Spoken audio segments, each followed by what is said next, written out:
Assalamualaikum, hai teman-teman. Perkenalkan, nama aku Moidah Laili. Aku dari kelas 1D. NPM aku yaitu 2210 6310 80 119. Jadi, di sini saya ingin mengerjakan tugas mata kuliah Sejarah Sastra Indonesia, yaitu mengenal sastrawan Sapardi Djoko Damono. Di sini saya ingin menjelaskan tentang biografinya terlebih dahulu. Sapardi Djoko Damono adalah seorang pujangga berkebangsaan Indonesia terkemuka. Ia kerap dipanggil dengan singkatan namanya SDD. Ia adalah putra pertama pasangan Sadioko dan Saparia. Sapardi dikenal melalui berbagai puisinya mengenai hal-hal sederhana namun penuh makna kehidupan, sehingga beberapa di antaranya sangat populer, baik di kalangan sastrawan maupun halayak umum. Yang kedua yaitu latar belakang keluarga. Sapardi menikah dengan Wardiningsih. Sosok istri Sapardi Djoko Damono juga dari Jawa. Nah, dari perkawinan ini, Sapardi Djoko Damono dan Wardiningsih dikaruniai dua orang anak. Seorang perempuan bernama Rasti Sunyandani dan seorang laki-laki bernama Rizky Henryko. Yang ketiga yaitu kehidupan pribadi.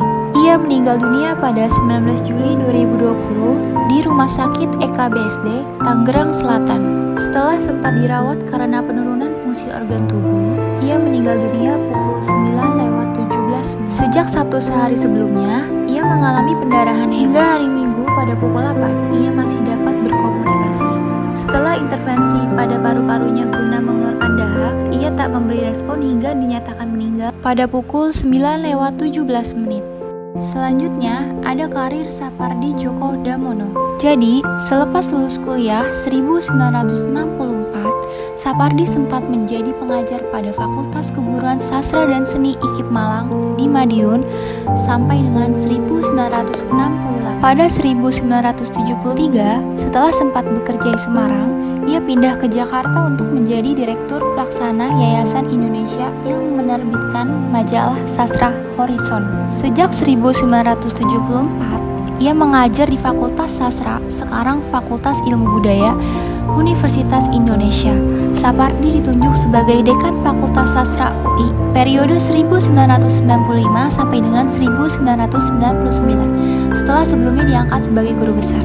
Pada masa tersebut, Sapardi juga menjadi redaktur majalah Horizon, Basis, Kalam, Pembinaan Bahasa Indonesia, Majalah Ilmu-Ilmu Sastra Indonesia, dan Country Editor Majalah Tenggara di Kuala Lumpur. Selepas purna tugas sebagai dosen di UI pada tahun 2005, Sapardi masih mengajar di Sekolah Pascasarjana Institut Kesenian Jakarta sambil tetap menulis fiksi maupun non-fiksi. Ia adalah salah seorang pendiri Yayasan Lontar. Setelah karir, yaitu saya akan membahas karya Sapardi Djoko Damono.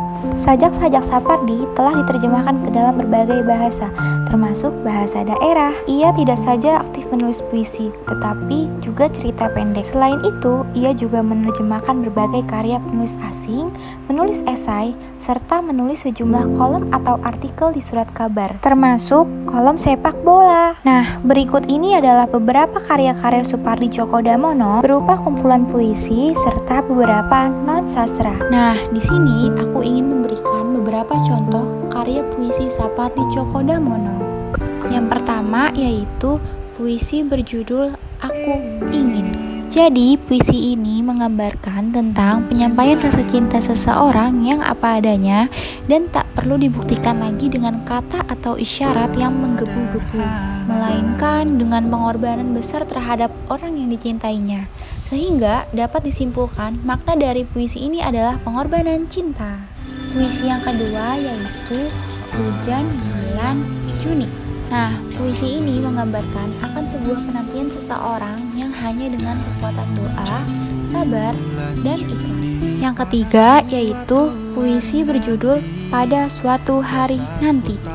Puisi ini menggambarkan tentang kesadaran bahwa kematian itu akan terjadi kepada siapa saja. Selain karya puisi, Sapardi Djoko Damono juga memiliki karya lain, yaitu karya non-sastra. Berikut beberapa contoh karya non-sastranya. Yang pertama ada Sastra Lisan Indonesia tahun 1983, ditulis bersama Subagio Sastrowardoyo dan Kasim Ahmad, Sri Bunga Rampai Sastra ASEAN. Yang kedua ada Babat Tanah Jawi tahun 2005, penyunting bersama Sonya Sondak, terjemahan bahasa Indonesia dari versi bahasa Jawa karya Sadipura, Balai Pustaka tahun 1939. Yang ketiga ada Dimensi Mistik dalam Islam tahun 1986, terjemahan karya Anne Marie Simmel, Mystical Dimension of Islam, salah seorang penulis. Yang keempat yaitu Alih Wahana tahun 2013. Yang kelima, Tirani Demokrasi tahun 2014. Dan yang terakhir, Politik, Ideologi, dan Sastra Hibrida tahun 1999. Selanjutnya, ada beberapa penghargaan yang diperoleh Sapardi Djoko Damono.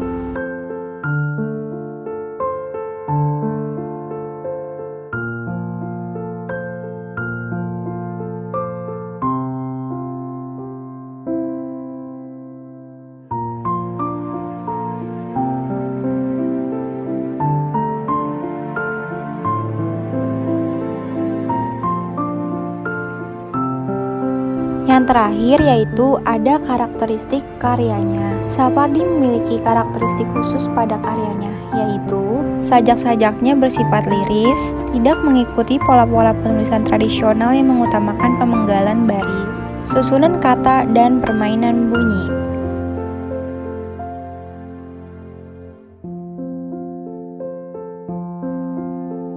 Jadi cukup sampai di sini penjelasan dari saya. Bila ada kesalahan, mohon dimaafkan. Bila ada perasaan, mohon diungkapkan. Hehehe.